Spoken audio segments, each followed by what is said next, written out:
Welcome to Evolve to Succeed, the podcast that brings together entrepreneurs, founders, business leaders and experts to talk about their journeys and explore the link between personal and business success. I'm your host, Warren Munson, founder of Evolve, a coaching, training and development company focused on enabling business and personal success and creating a community of like-minded individuals.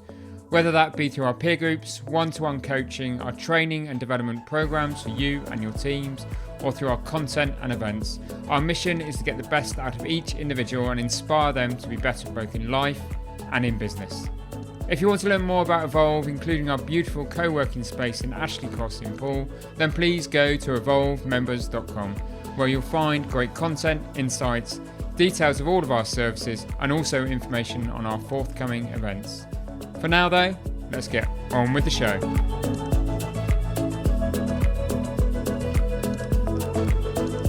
On this week's episode, we have Joe Colman, Head of Sales and Marketing at Summerdown, the Hampshire farm that has been growing and harvesting its signature Black Mitcham mint for almost 3 decades. If the name Colman evokes thoughts of mustard, you'll be right. Joe is part of the Colman family, and it was his grandfather, Sir Michael Colman, now aged 94, who established the farm in Hampshire in 1995. Summerdown grows over 100 acres of English peppermint, which is transformed into products from peppermint oil and bath products to chocolates and tea. Joe was a guest speaker at our recent Going Green event that formed part of the Basingstoke-and-Deane Business Festival. He spoke with great eloquence about his experience of growing up on the farm, working in the family business, the long relationships formed with staff, and its amazing sustainability measures that are in place within the farm and the environment and all that the business does. I therefore wanted to get him onto the podcast to delve deeper into these and other topics, including his principles and values that resound throughout the business. So please do enjoy the episode.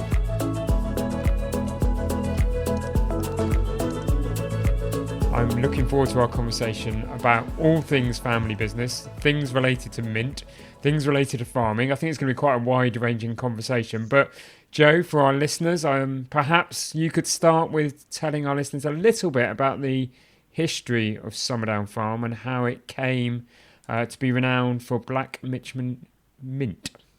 Yeah, brilliant. So we're a family business and farm. I mean, the farm Summerdown has been kind of with my family for close to 100 years, and had always been a kind of a very standard English arable farm, and we still do a lot of arable farming. But about 30 odd years ago, my grandfather, who was coming to the end of his career in his kind of first place of work, decided that he wanted to do something different with his retirement, and after realizing he could perfect his golf swing, he got a bit bored and started exploring the history of peppermint in the UK, and fell in love with the romance and the story of Black Mitcham peppermint, which was a very widely grown mint down in South London, in Mitcham, just outside of Surrey, for hundreds of years. And then during the wars, we turned all of English agriculture away from useless things like peppermint into useful things like wheat and oats and onions and potatoes. And so Britain, which had been the home of peppermint, suddenly found itself growing kind of virtually nothing. I mean, the peppermint in French is menthe anglaise. It is English mint.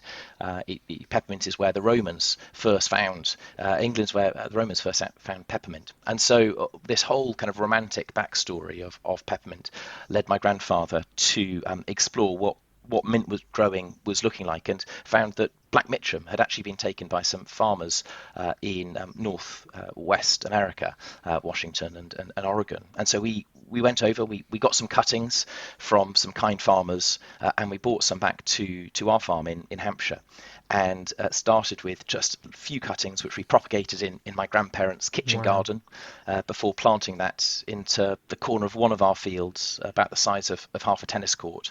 And it's from that very first planting that we now grow around 100 acres of Black Mitcham peppermint across our farm. That's all directly related back to that very, very first. So within 25 years, you've gone from a small half a tennis court to 100 acres of farming Black Mitcham peppermint. Wow.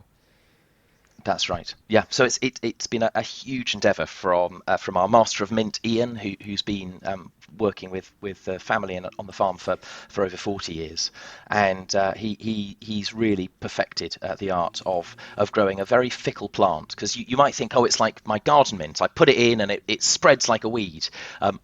Unfortunately, the mint we're growing is a little bit more particular than that, and so it takes an enormous amount of care and attention to create the right environment for the mint to thrive And in our farm. I'm intrigued. I love that job title, by the way, Master of Mint. It's a great It's a one. It's good one of one, the isn't best it? I've ever heard.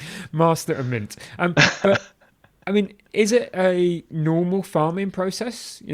Do the crops grow? Do you cultivate the crops? I mean, It, and what's the process of growing mint in itself, Joe?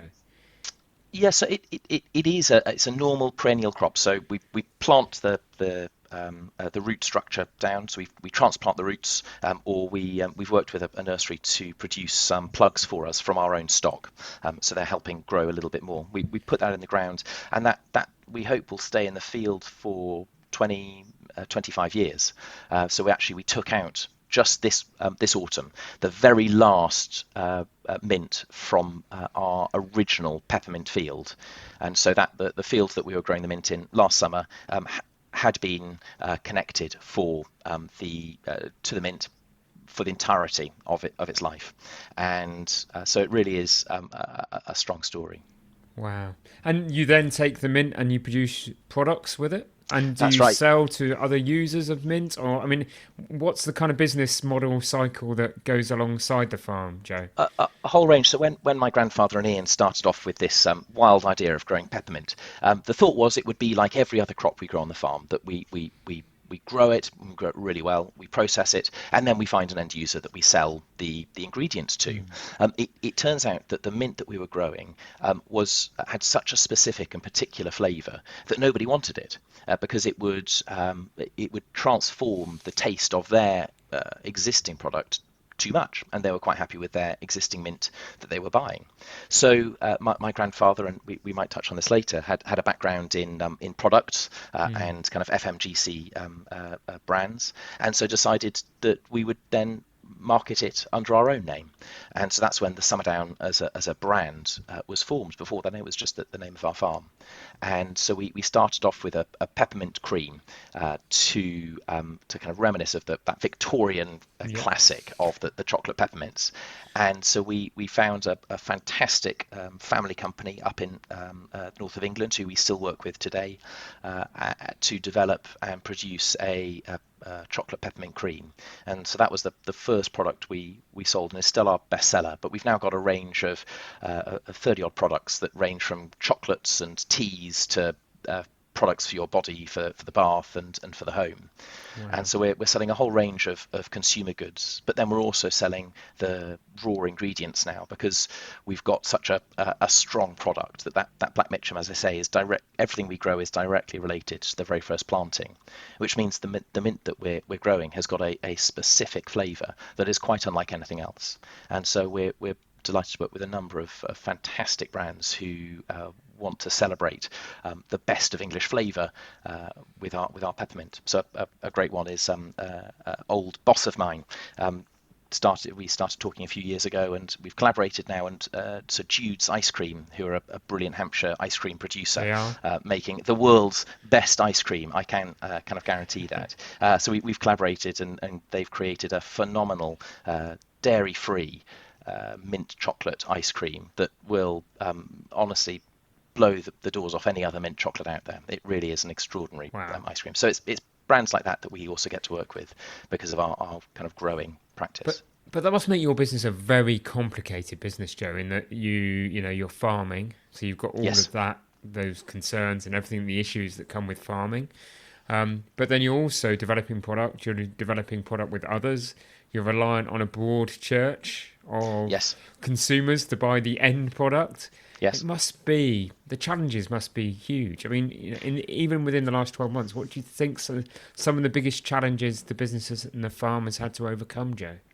Well, I say, there are so many touch points. I think the thing that we I'm so proud of with our team is being able to hold the fact that it's not just complicated, it's complex. And so what we're seeing play out globally is that the world is moving from a complicated world to a complex world. And we've kind of been living that for the last 25 years, the complexity of doing so many different things at once. And actually what it's trained us in is the ability just to take every moment as it comes, to be present to the challenges in front of us, but really, most importantly, know who we are, what we're doing, and why we do it. And we hold true to those three pillars.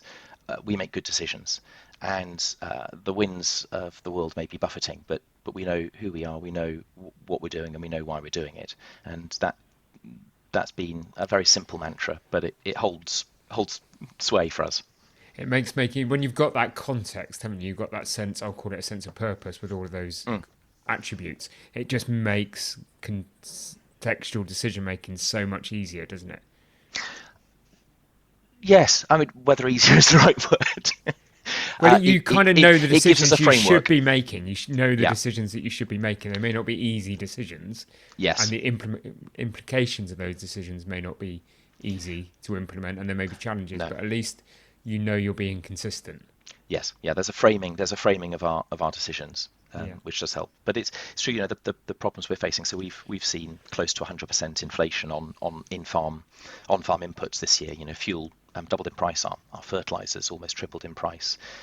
We're a conventional farm, but we're trying to do things regeneratively, and that's a long and an interesting journey. And you say regenerative to one farmer, he thinks one thing. You say it to another farmer, and he thinks something slightly different. There are some broad pillars that we're trying to work our way along when it comes to our kind of farming practice.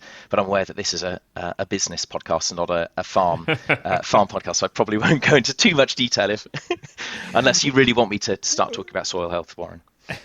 Well, it's a really interesting subject, which we probably should stick to the core. And I suppose on that core piece, and you alluded it to yourself, you are your family is part of the Colman family, part of that, Colman mustard kind of business empire, dynasty, whatever you may want to call it.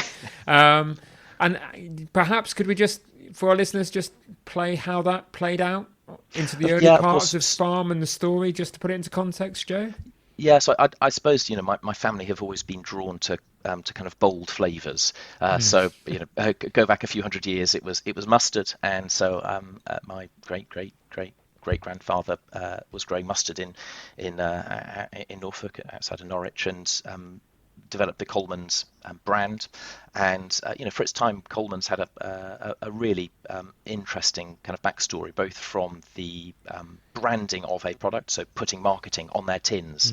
People really didn't do that. The way that they positioned their mustard was a really interesting marketing endeavor. But for me, the heritage that I'm so proud of is that it was part of that Quaker revolution in Victorian England, where industries, so the Cadburys and the Rowntrees and the Colmans and families like that who were running these interesting businesses, they saw one of their primary duties is to care for their staff, and so there were almshouses and homes for their team, that there was proper education, there was care for their children, there was healthcare for everyone who was connected to the business, and it's something that carried through for many years within Colman's.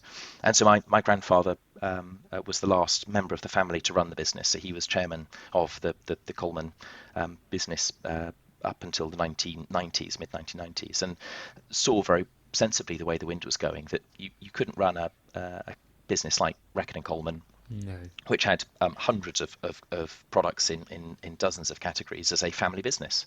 And so he saw his role as being the last one to steer the business as a family business toward being what it is today, which is the Colman's brand, I think, is owned by Unilever, and you've got Reckitt and Benckiser holding the rest of the categories. And it was a very good decision, and that enabled my grandfather then to turn his attention from his day job, which was running a fairly large business, back to the farm, and started to think, what would it look like to do a large innovation on the farm, to set up the farming operation and the business for the generations to come. That we as a family see ourselves as stewards of the land. It's not ours. It was the farm was mentioned and referenced in the Doomsday Book, so it's been around for a long old while as a farm in England, and I know that it's going to last a lot longer than I'm around for, and so we're merely custodians for the time being, and that gives us actually a huge freedom to make the decisions around what is it that we're trying to do. We're not trying to impress people. We're not trying to do things to kind of win favour. We're trying to create something which enables both the land and everyone connected with the land to flourish and to thrive, and see that continue for generations to come. Wow, it's incredible, that foresight from your grandfather, just to make that shift. But I think what is also remarkable in that story is that clear passion and belief in farming, and to go out at that point, having effectively retired as chairman and done that journey for that business, and start something afresh for the generations to come is inspirational, isn't it? But that must bring with it, Joe, a sense of responsibility on your shoulders. And do you think there was always this we'll talk about some early bits of your career, but was there always an expectation that you were going to come into the farm and in the family business? Was it a sort of done deal, or I suppose did you have choice? I suppose it depends on who you ask. For me, no. There was I never felt an expectation that I had to do this, and there would be I'd be letting everyone down terribly if I didn't do this. And so, as we say, we'll probably touch on a little bit about my strange career to date, but it was never a done deal. And so when actually I joined the business 6 years ago, my grandfather was very clear. I was joining on probation. I had to prove myself that this I had to kind of come in and start at the beginning and prove that I had what it took to slowly take on from him a few more of the responsibilities.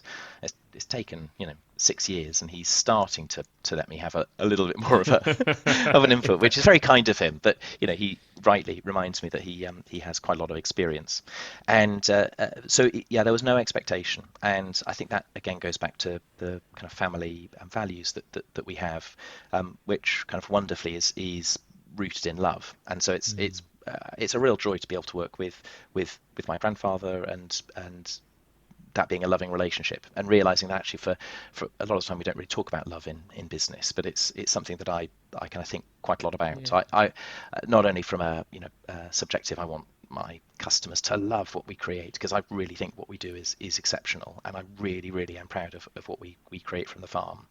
But if we're not doing it with love ourselves, and we just see it as either a means to an end or a commodity in and of itself, you very quickly lose the heart. And there's something just spectacular about the kind of natural environment that you can't but just sometimes stop and go, wow, this is amazing, this is beautiful.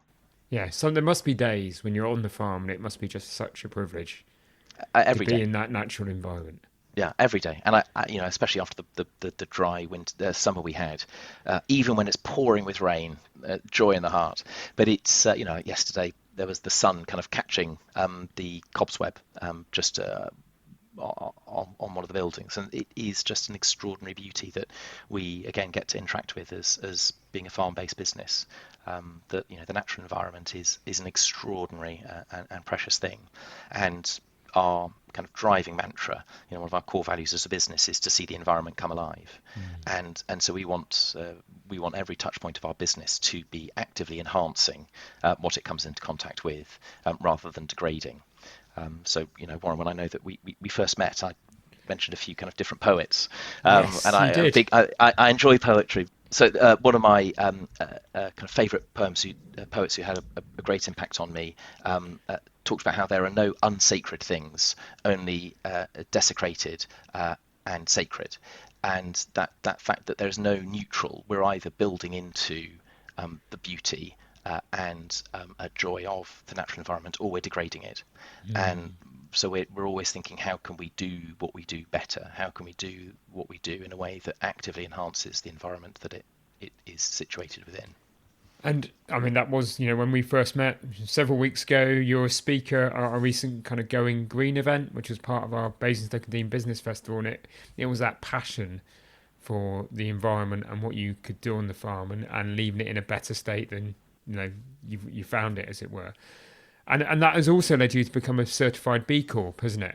It has, yeah. So we were the second farm. Unfortunately, we weren't the first, and I was all ready to be annoyed about that. But then the first farmer, Fergus, who got there, is a lovely, lovely guy, and deserved being So you first. can't hold it against I him. can't hold it against him. No. So we were the second farm in the UK to be certified as a B Corp, and it was a hard process, but a really enjoyable one, despite the challenges, because it really made us think um, what we're doing, and actually I think revealed to us that a lot of the stuff that we were just doing naturally, we didn't have really framed or written down or communicated in any way. So it helped us really think through how do we hold our values, how do we then communicate those in a way that aren't just things on a piece of paper, but are genuinely lived in every facet of the company.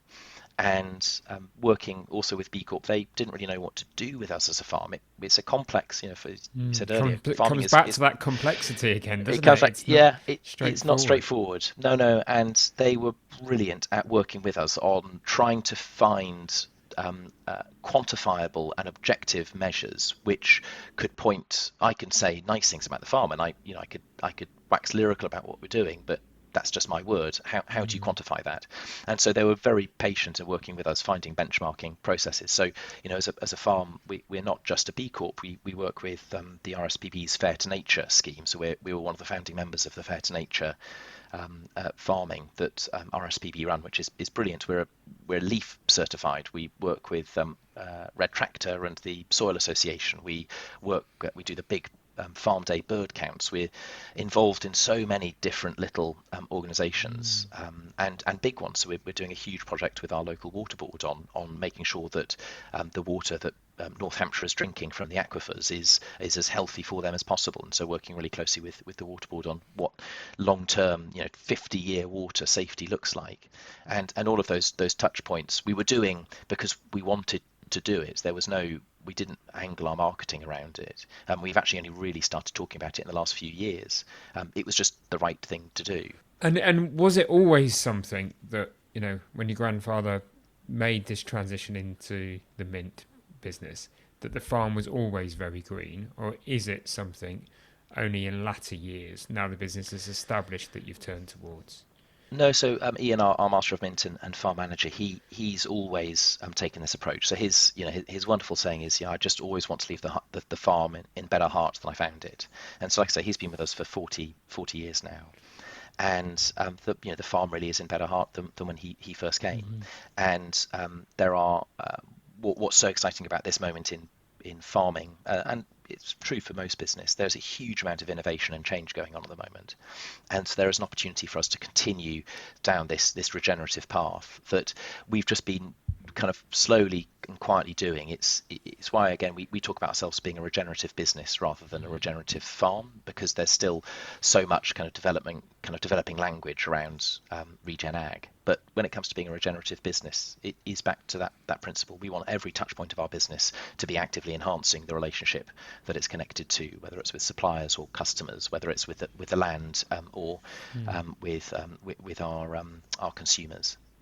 And I'd imagine on the farm, it's interesting here, isn't it, in terms of team engagement, employee engagement. Is some of those principles from the kind of Colman family business of really looking after your people in a kind of unique and different kind of way still part of the values of Summerdown? I very much hope so. Okay. That's what people feel. I could say absolutely, but you probably have to ask Derek or Charlie Yeah. or Rosie. But no, yes, it looks different today to how it Clearly. looked kind of for my kind of forebears, but it is always a question of how we then work with and look after our team, because if we don't have a happy team, then it doesn't really leads to a long-term strategic position. So we'll talk, or at least not where language is interesting, but I'll work towards having kind of an expectation of high excellence with high grace. So that are the ethos in how we communicate, how we make decisions, what our actions look like. They speak truth and love, as it were. We want to be creating something truly exceptional at Summerdown. So that requires hard work, but that's not through a kind of a regressive and dictatorial framework, but through collaboration. We're a sleeves rolled up type of business that everybody pitches in. There's no hierarchy in terms of kind of the leaders sit in the plush office and everyone else gets on with the work. Everyone pitches in. That's interesting, isn't it? Because I think very eloquently put, Joe, that I love that phrase, high excellence with high grace. Because in kind of leadership terms, there is this concept that you've got to lead with high challenge and high support. And it's just such a more elegant way of putting it, isn't it? Well, it's lovely. I've kind of been really inspired by a few kind of different organisations over the years, and one of them, the guys actually helped kind of develop this thinking is a company called Praxis Labs. They're based in New York, and they their mission is to see really business be as regenerative as is possible. They'll use the word redemptive, but that sense that business is a force for good, which is why we were so keen to become a B Corp, because that's the whole kind of mantra underpinning B Corp, that business is a force for good. And back to Wendell Berry, it's either leaning into creating something that's good and valuable, or it's degrading. And I want to make sure that we are seeing kind of regenerative principles at every touch point, because I know that it makes our customers and consumers happier at the end of it. So we're very clear with our marketing. I struggle with our kind of consumption-based economy when I'm running a consumer goods brand. Absolutely, with packaging and everything that goes with it. Yeah, exactly. So it's a bit of it's a discomfort for me, but it's a good discomfort because it forces us to ask, what are we doing? Why are we doing it? How are we doing it? And back to those kind of three pillars at the beginning. And for us, our marketing is never around you must consume. If you don't consume, you won't be happy. For us, it's really inviting our customers to involve Summerdown at key moments. And so there are a few kind of moments that we really think that our product would work perfectly in, whether that's the after dinner chocolate mint, whether it's a cup of restorative kind of peppermint tea in the morning, whether it's chamomile tea to relax at night, whether it's our bath soak to have a soothing bath. There are these moments where we go, I love what we make. I think what we make is really good, very high quality, and will genuinely enhance that moment. You don't need to, you're not consuming it to exist. You're not consuming it because we're telling you that consumption is good, but we're inviting people to consider Summerdown in those moments. And it's a slower way of marketing. It's a harder way of marketing. It comes at a cost because it requires a lot more imagination. But for me, it holds a lot more integrity. Yeah. Definitely a great place to be in terms of positioning, isn't it? I suppose during the course of this conversation, we should touch on you and your own journey. And you, as I understand it, started your professional life post-university in politics, which is a completely different place. Totally different. To farming. Yeah. So tell us a little bit about that story, how that came about, and you know your journey, really, Joe. Warren, wonderfully, it didn't even involve university. So I was never very good at school. It wasn't school, and I didn't particularly agree when it came to learning. Rings two of us. Good. And so I thankfully had amazingly supportive parents who saw that, and I suppose high excellence, high grace was revealed here of when I was a teenager. Well, everyone goes to university, and going, I really don't want to. So having that conversation, and it was fantastic. It was you don't need to go to university, but you've got to have a plan. So if you're not doing uni, what are you doing? And so spent the kind of first couple of years after school working in Watford for a youth charity, and through that kind of met some interesting people, and they got me connected with a think tank in Westminster that was looking at social poverty in the United Kingdom, and working with the whole think tank premise was based on that they could come up with smart policy ideas, but if those policy ideas didn't work at the kind of grassroots, and particularly with charities who were actively involved in the transformation of people's lives, then the policies were worthless. So they worked tirelessly with a whole range of charities across the UK who are working with people struggling with addiction and family breakdown, worklessness, serious personal debt, and so I had that first glimpse of the kind of political system doing that. And after a few years, kind of time came to an end there, and so I started working with an MP in his constituency office, and he was a great guy, lovely man, called James Brokenshire, who passed away last year, and really good man. But it was during that I realised I'm just not interested in working in politics. It's not for me. I'm not party political. I don't hold much I don't really care for many of the parties, which is quite easy to say nowadays. But go back 10 years, and it was like, oh no, that people are excited about political parties, not. But now it's perhaps slightly different. The parties had a bit of identity, maybe that. Perhaps that's a good way of seeing it. But I realised I wasn't party political, so I couldn't kind of stick at it, and I wasn't smart enough to write policy. And so at that time, I started chatting with a friend of mine who was running this ice cream company, because I always liked ice cream and thought I might be okay at talking about ice cream and selling it. So he was very kind in giving me a opportunity, and that was with Jude's Ice Cream. So Jude and her husband Teo, who set up the ice cream company, were friends of my grandparents. My cousin Pev supplies all the milk for their ice cream, and so lots of family connections. And so when I started there, it was as a salesman, and over the kind of the 5 years I was with Jude's, I got to be involved in flavour development as well, which was a lot of fun. And so it was a hard job to leave, because I was an ice cream salesman and ice cream taster. It's a pretty great job. And so but the time came for actually it was probably right for me to get involved with my grandfather and the family's business. But having a circuitous route enabled me to really have a clear idea of who I was, but also what my skills were, what my weaknesses were, most importantly. And I think that's the thing that I'm often coming back to, of remembering where my weaknesses are and ensuring that there is always cover for that. Because if you're not covering for that, then things get dropped very, very quickly. Absolutely. Play to your strengths and make sure that your weaknesses are covered. It's interesting as well, isn't it, in terms of that family, for those who are in family businesses and passing to the next generation and stuff, you quite often see, isn't it, that time away from the family business in your early part of your career and in that early part of adult life forms who you are, but gives you something extra when you come back into the family business. Absolutely. Compared to just working into the family business from the get-go.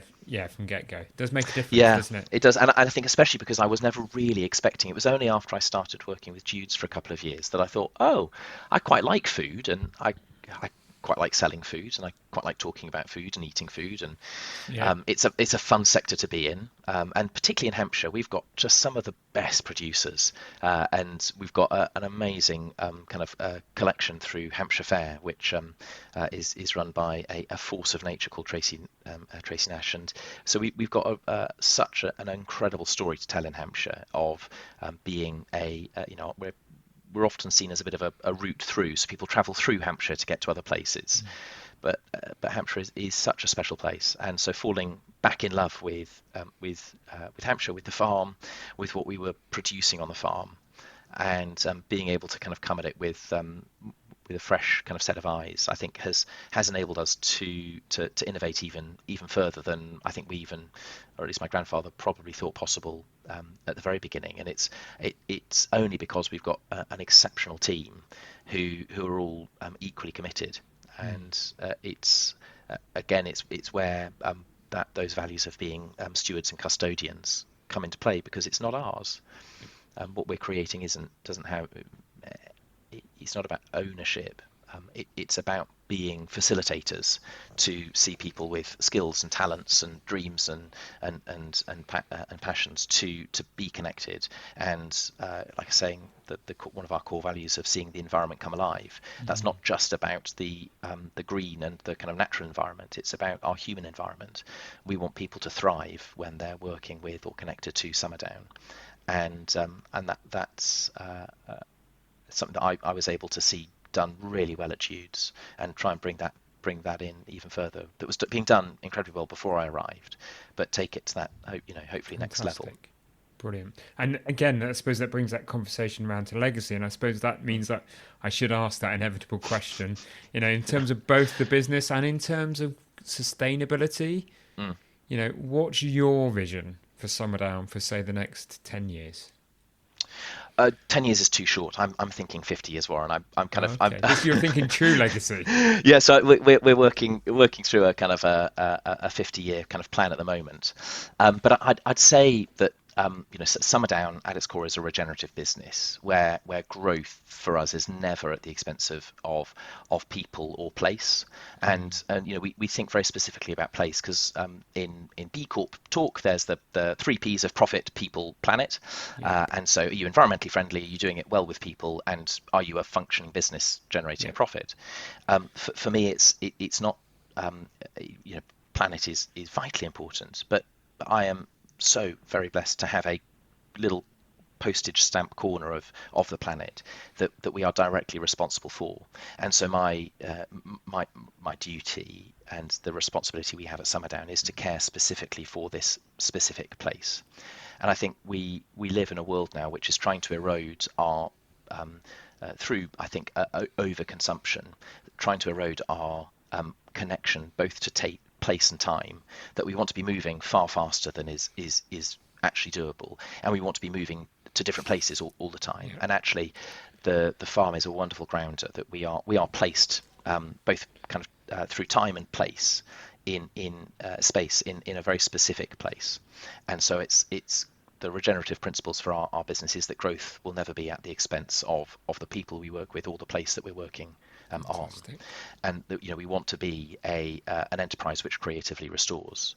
And so restoration isn't as simple as offsetting carbon, which is a good thing to do.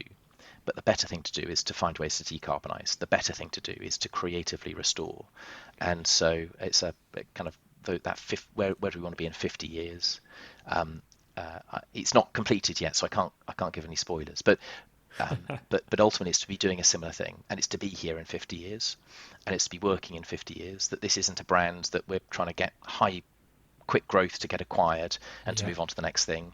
That I terrify my wife when I say this, but I want this to be my last job. I don't want to do anything else. And I want to be working into my 80s and then maybe think about kind of slowing down. It's in the genes. It's firmly in the genes. Definitely.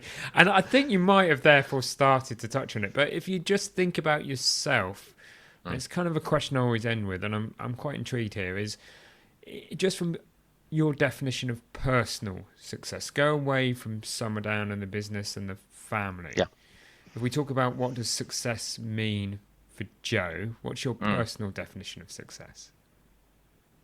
I think for me it's kind of simply to live within my values. That I kind of have a few kind of core things that excite me, and I'll always be touching back onto them, and that's around beauty, kind of imagination, place and width, and they're kind of sort of grouped kind of as 2 sets. So with beauty and imagination, that if what I'm pursuing and doing is truly beautiful, is good, is done with imagination, there it'll be hard to go really wrong. So there's a philosopher called David White who says poetry is the language with which the mind has no defense, and that imaginative angle is trying to create in different ways, or I suppose to kind of put it another way, that kind of poetic imagination can kind of characteristically concerns a critique of what's failed and holds an anticipation for an alternative. And so I know that I can't change the world. None of us on our own can change the world, and we're not looking to. And even in the context of the climate crisis and trying to reverse climate change, in the UK, we could go net zero tomorrow, and it wouldn't make the blind bit of difference to what's going on globally. And so it's not about setting objective targets which may or may not be achievable, but about living in a way that hopefully can inspire, can spark imagination, can spark conversation. And so that's what we try to do on the farm, that we're not trying to change the world, but we know our farm, and every farm is different, everyone's land is different, every context is different. So we're not trying to think about that, but our farm, we know what a thriving ecosystem can look like. And so then that, for me, that second kind of twins of values of place and width, of being located somewhere, and being firmly placed in that location, and just being content with that. And there's he's a priest and philosopher based in London, a guy called Sam Wells, and he wrote a phenomenal book which looked at the ways that we interact with each other as humans. And his argument is the best way to be interacting with another human being is simply to be with, not to change, not to be active, not to do things, not to seek anything, but simply to be with. And that is a hard thing for me, because I like to move, I like to be active, I like to be always on to the next thing. But that lesson of actually, just simply be with. And so, particularly when it comes to the farm and to place, just being present to the environment around us. And so I think, what does success look like for me? It's living within those values. Brilliant. Fantastic, Joe. Joe, I've really enjoyed our conversation. It's one of those conversations that I think throughout the whole of the day, and probably over the weekend too, I'm just going to be reflecting on, because it's just, you've got, what's really great and what's been great to hear is those strong principles that you hold, and those strong values and how they cascade through everything you do. So thank you for being a great guest on the podcast. Thank you for making me stop and think and reflect. If people want to learn more about Summerdown, where can they go? Absolutely. I'm sure my team are pulling their hair out that I haven't been kind of plugging our stuff more. So they go to summerdown.com, and you can learn all about what we're creating on the farm, and learn about it there. Brilliant. Thank you. As I say, thank you for being an incredible guest on the Evolve to Succeed podcast. It's great to be with you, Warren. Thank you.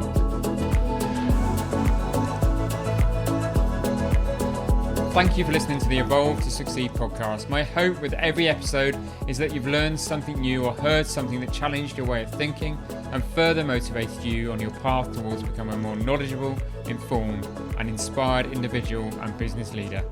If you enjoyed this episode, then please help us by rating, reviewing and subscribing. We really value your feedback and would love to have you along for future episodes. And please don't forget to learn more about Evolve by going to evolvemembers.com.